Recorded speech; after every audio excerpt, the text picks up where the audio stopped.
중 주민 동의를 확보하여 사업에 착수하는 구역의 경우 1차 후보지와 마찬가지로 가능한 범위 내에서 토지주에게 최고 수익률을 보장하는 등 국토부와 지자체의 지원을 집중해 나갈 계획입니다. 네, 정부가 4차례에 걸쳐 발표한 공공주도 3080 플러스 주택공급 대책입니다. 네, 주민 동의를 받아 사업이 성사되면 파격적인 인센티브 조건을 내걸었습니다. 네, 이 사업의 핵심은 정부와 지자체, 공기업이 주도해 2025년까지 서울에 32만 호, 전국에 83만 호의 주택 부지를 확보한다는 내용입니다. 공공주도 유형인 이 정책은 재개발, 재건축, 도심 공공주택 복합사업, 소규모 정비사업 등이 있는데 여기서 도심 공공주택 복합사업을 한번 살펴보겠습니다. 네, 3년 내 한시적으로 추진하는 도심 공공주택 복합사업은 역세권과 중공업지역, 저층주거지가 포함되는데 저희는 주민들의 관심이 가장 많은 저층주거지를 취재했습니다. 네, 한 가지 짚고 넘어가야 할 내용은 이 기존의 재개발, 재건축과 도심 공공주택 복합사업이 다르다는 겁니다. 네, 여러분들의 이해를 돕고자 간략하게 정리했는데 이 기존 개발과는 법안은 물론 절차도 다른 사업입니다. 네, 올 상반기 정부가 발표한 도심 공공주택 복합사업 후보지 가운데 서울에서는 도봉구와 강북구, 동대문구 등 모두 7개 자치구가 선정됐습니다. 네, 주택 노후도 60%가 넘는 지역이 선정된 자치구 입장에선 공공이 주도하는 주거환경 개선을 환영하는 분위기입니다. 주민들로부터 큰 호응을 받을 것이다. 저는 이렇게 생각합니다. 아무튼 우리 주민들이 이 정책을 충분히 이해하고 같이 추진해 나가는 데 있어서 힘을 보태도록 그렇게 하겠습니다. 네, 현재 이 사업의 예정지구 지정 동의서를 제출하고 있는데 문제는 이 후보지로 선정되지 않은 지역 주민들도 이 사업에 도전하고 있습니다. 네, 이번 주 심층기에 저희는 지역적 관점에서 이렇게 주제를 정했습니다. 네, 도심 공공주택 복합사업 후보지가 되면 민간 재개발 대비 용적률이 50% 이상 상향, 아파트 공급 세대수와 토지주 사업 수익률 등이 대폭 오르는 그야말로 보장성 혜택이 주어집니다.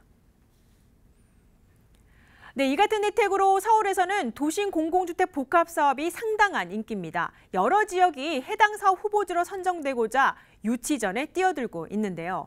네, 도심 공공주택 복합사업을 갈망하는 주민들의 이야기부터 들어봤습니다. 심층기획 초서식 김대우 기자가 보도합니다.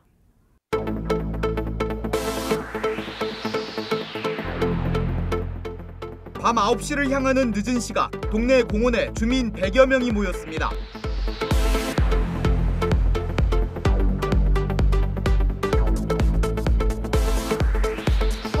기회를 잡은 거예요. 이 기회 놓치면 우리 화곡동은 영원한 남겨버렸다 생각하고 이 기회 놓치지 말고 붙잡아서 하자.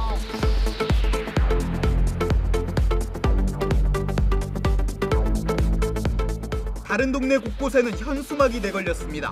정부가 추진하고 있는 주택 공급 사업과 관련이 있습니다.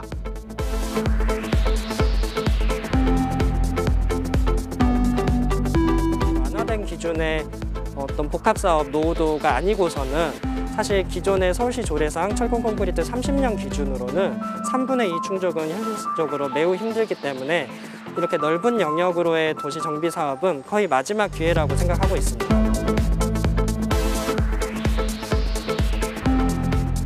강서구 화곡본동과 팔동 그리고 등촌이동 등에서 현재 벌어지고 있는 이 일련의 일들은 도심 공공주택 복합 사업을 간절히 원하는 주민들이 그 중심에 있습니다.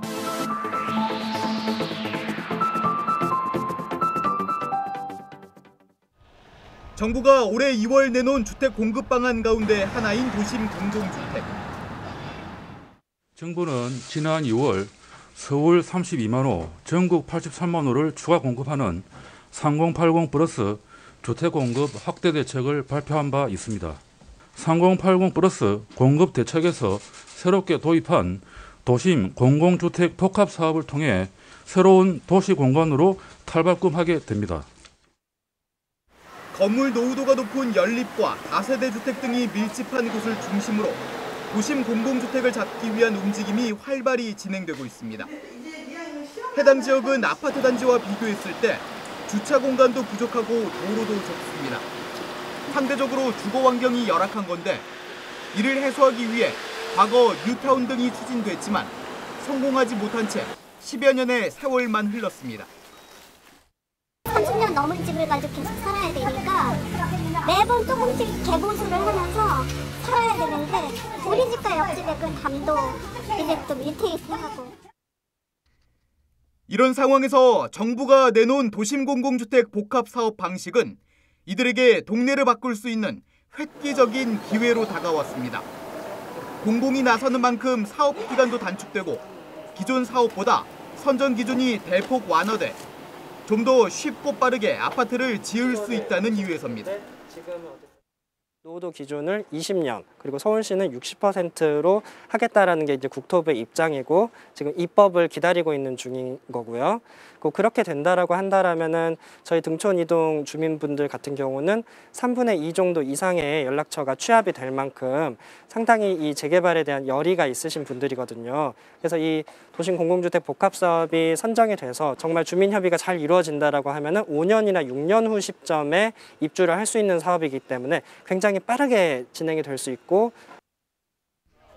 지역 주민들의 기대감은 클 수밖에 없습니다. 우리 동네에 아파트가 들어설 수 있는 마지막 기회라는 말까지 나오고 있습니다. 신경질 한다 그랬는데 안 하고 다시 또 이렇게 왔잖아요. 이런 기회가 오지 않았는가. 정부는 해당 사업을 선도해 나갈 후보지를 선정해 4차례나 발표했습니다. 이 후보지에 선정되지 않은 지역에서는 추가 편입 요구가 이어지고 있습니다. 저희 지역이 딱 빠졌어요. 그래서 지금 동의서를 지금 구하고 있는데 LH 쪽에서 좀 보다 나은 주거 환경에 대한 열망과 새로운 주택 공급 방안이 맞물린 지금의 서울.